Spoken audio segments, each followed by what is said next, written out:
ইসলামী ব্যাংকের শীর্ষ পদে রদবদল ও গ্রাহক বিক্ষোভের উত্তাপ ছড়িয়েছে জাতীয় সংসদে। বাজেটের অধিবেশনে বিরোধী দলীয় নেতা ডক্টর শফিকুর রহমান অভিযোগ করেছেন, নতুন চেয়ারম্যান নিয়োগ করে বিতর্কিত এস আলম গ্রুপকে ফিরিয়ে আনার পথ তৈরি করা হচ্ছে। ব্যাংকটি ক্ষতিগ্রস্ত হলে দেশের অর্থনীতি ধসে পড়বে বলেও সতর্ক করেন তিনি। তবে এই অভিযোগের কড়া জবাব দিয়ে স্বরাষ্ট্রমন্ত্রী সালাউদ্দিন আহমদ জানিয়েছেন, প্রকৃত শেয়ার হোল্ডারদের কাছেই মালিকানা ফেরত দেওয়া হবে। এমদাদুল্লাহ বাবুর রিপোর্ট।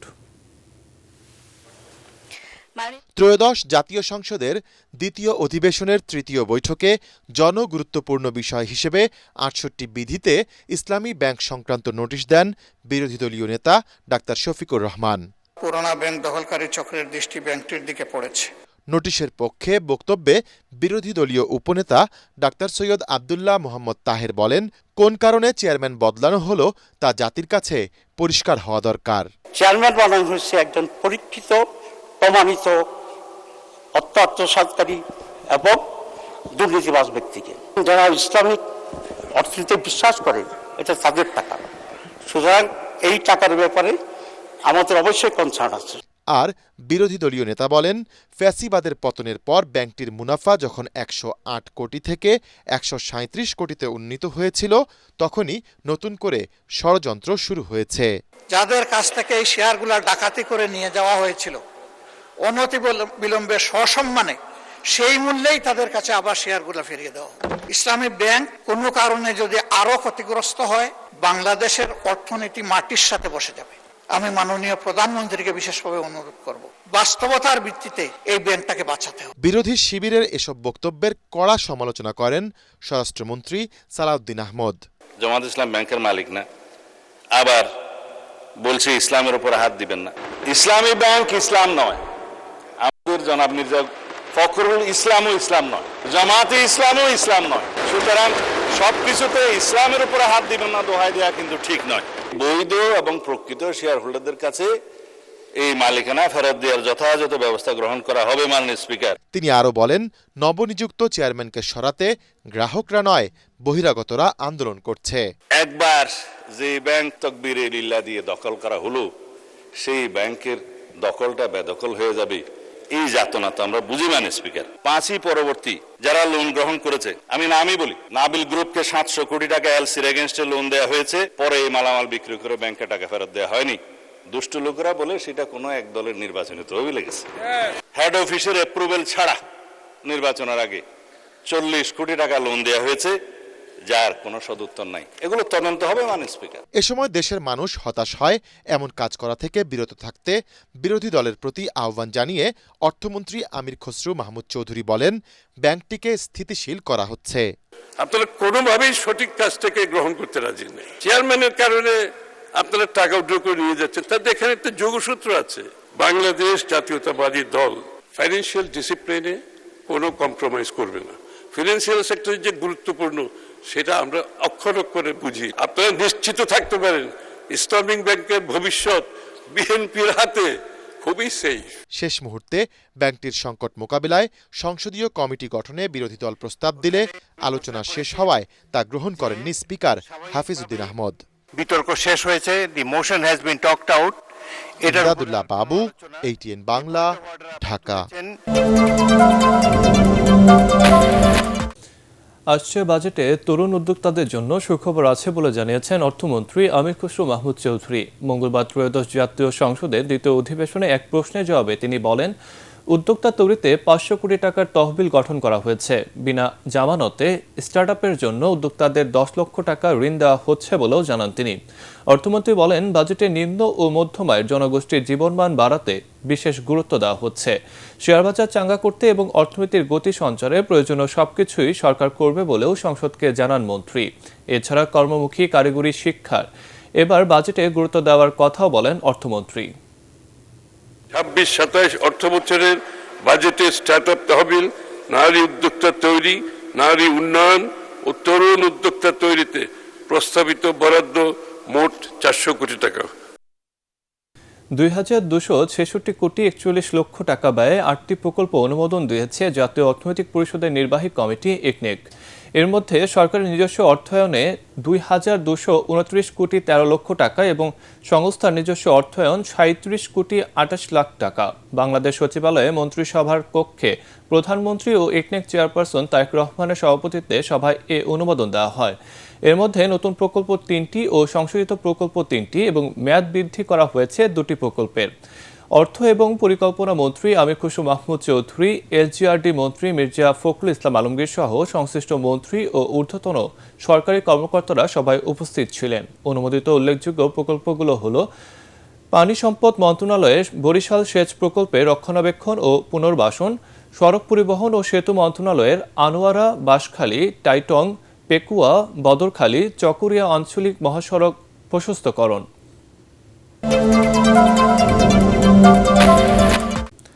অর্থবছরের শেষ 2 মাসে তড়িঘড়ি করে কাজের নামে লুটপাট হয়, যা সুফল পায় না জনগণ বলে অভিযোগ করেছেন বিরোধী দলীয় নেতা শফিকুর রহমান। রাজধানীর মগবাজারে জামায়াত ইসলামের ছায়া বাজেট উপস্থাপনে তিনি কথা বলেন। সততা, স্বচ্ছতা ও জবাবদিহিতা নিশ্চিতে বাজেট বাস্তবায়ন সম্ভব বলেও জানান তিনি। মনির হোসেন তপুর রিপোর্ট। বিরোধী দল হিসেবে জামায়াতে ইসলামী দেশে প্রথমবারের মতো 8,39,505 কোটি টাকার ছায়া বাজেট প্রস্তাবনা দিয়েছে, যেখানে সামগ্রিক ঘাটতি 1,73,579 কোটি টাকা। এতে করমুক্ত আয়ের সীমা 4.5 লাখ টাকায় উন্নতি করার সুপারিশ করা হয়েছে।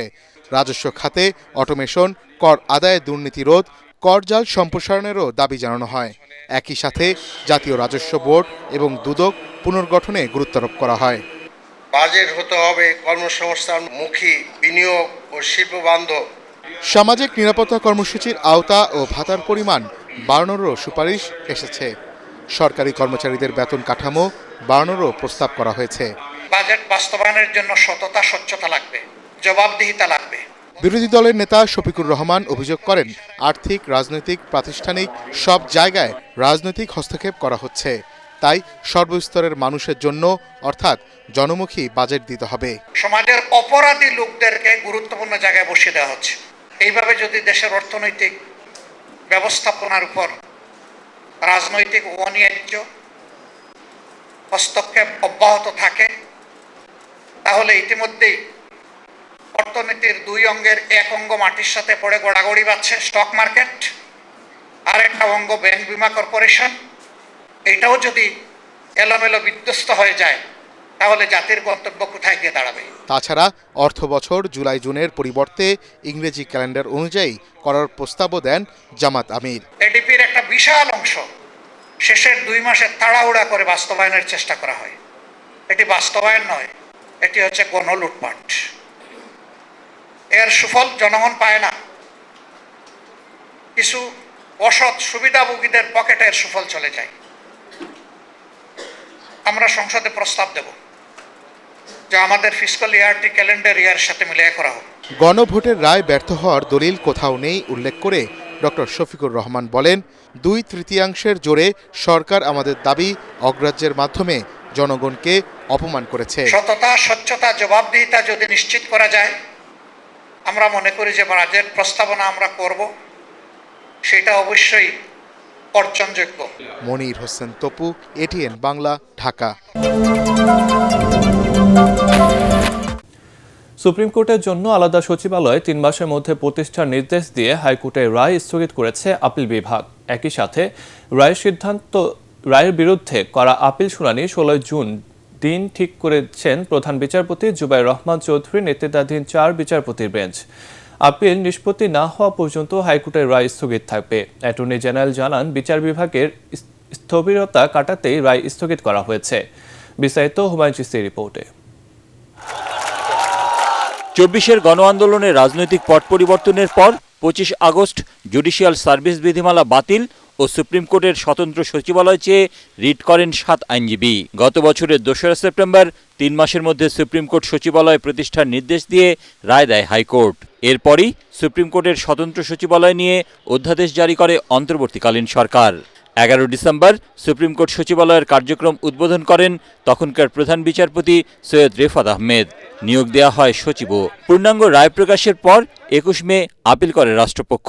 এদিকে জাতীয় সংসদের প্রথম অধিবেশনেই সুপ্রিম কোর্ট সচিবালয় অধ্যাদেশ রহিত করে সরকার। রোহিতকরণ বিল 2026 অবিলম্বে বিবেচনার জন্য গ্রহণ করা হোক। যারা এই প্রস্তাবের পক্ষে আছেন তারা হ্যাঁ বলুন।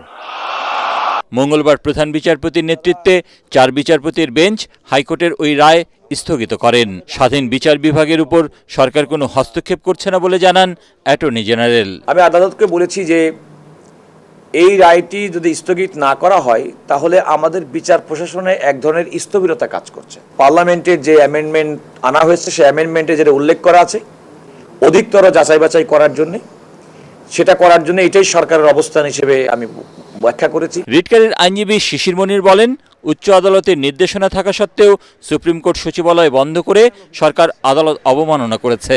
That will create a negative example, যে আদালতের রায় না মানলেও মনে হয় চলে। বিচার বিভাগ যদি স্বাধীন না হয় জনগণের রক্ষা কবচ বলতে শেষ পর্যন্ত কিছুই আর হাতে থাকে না। এরই মধ্যে সুপ্রিম কোর্ট সচিবালয়ের সচিব সহ আইন কর্মকর্তাদের সরিয়ে নিয়েছে সরকার।